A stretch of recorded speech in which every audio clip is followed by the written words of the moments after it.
None of this was serious to him. One of the accused is John Stuart Service, now summoned home, and concerning whom Senator McCarthy says, Mr. Chairman, today this man, John S. Service, is a ranking officer in the policy-making group of untouchables on duty. One of McCarthy's targets was John Service, a promising young diplomat who had served in the Far East. When Mao Zedong's communist armies conquered China, Service reported that Mao posed no threat to the United States.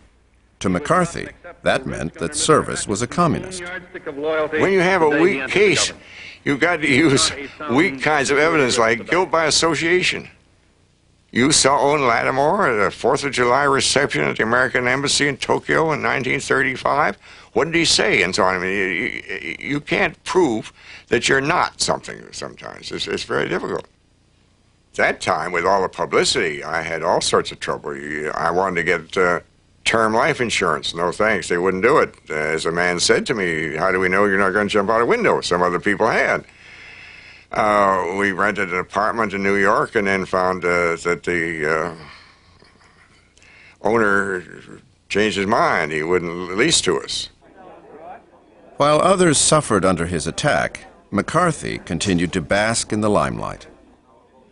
At the entrance of the committee room, there were 2 doors. And just as we got outside there was a photographer. He said, "Oh, Mr. Service, stand right there. I want to get another picture." And I was fed up. I mean, pictures were just an awful nuisance during a hearing. They were all around in front of you and shooting up at you at the worst possible angles and this and that. And I said, to hell with it, you've got hundreds of pictures. And my lawyer said, Jack, now, take it easy. The guy said, he might even get a good picture, and we got to be nice to him. So I stood there. And just as I stood there, a door flung open, and behind it was Senator McCarthy. The great Senator of the United States had put this photographer up to this cheap little silly trick so he could get a picture of him and me standing side by side. That's not, you're not serious when you engage in stuff like that. What was a joke for Joe McCarthy was deadly serious for John Service. Despite McCarthy's failure to prove any of his charges, Service's career was destroyed. One of the country's most knowledgeable experts on China spent his last days in the Foreign Service stamping passports in Liverpool, England. Even though some people didn't understand communism, the word was a threat. They outfoxed our President Roosevelt on Yalta, and it seemed that they got away with everything, the big piece of the pie. And so when McCarthy started the hearings, I was all for his going after the communists. You know, like anything else at the beginning of the show. He went too far, I believe, and then they checked him out. But there was a lot of innocent people really hurt, you know. But those were the times, you know, the times are changing. Here was Tail Gunner Joe talking about commies. Who were protecting the commies? The Democrats. And so the Democrat, the name liberal and Democrat became identified with pro-communist or communist sympathizer.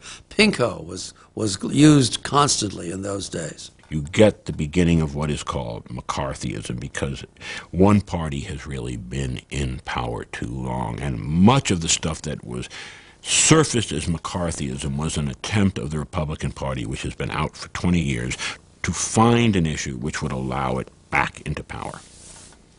Plans have been discussed by leading members of the Communist Party and agents of the Soviet secret police to obtain blank American passports from the United States State Department, from communists employed in the State Department.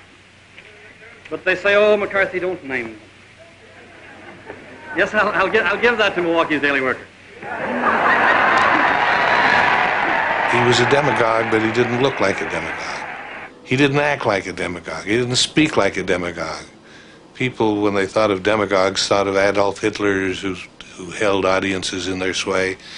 Joe McCarthy had this rumpled look, and he'd get up before the crowd, and he would whine, and he would stumble, and I think he would even deliberately shuffle through his papers as if searching diligently for the right name and the right fact. And he'd have to go back and repeat himself. And that was mistaken by a large number of people as sincerity. And he came across as a sincere person. and therefore as a believable person, and therefore as the most dangerous of demagogues.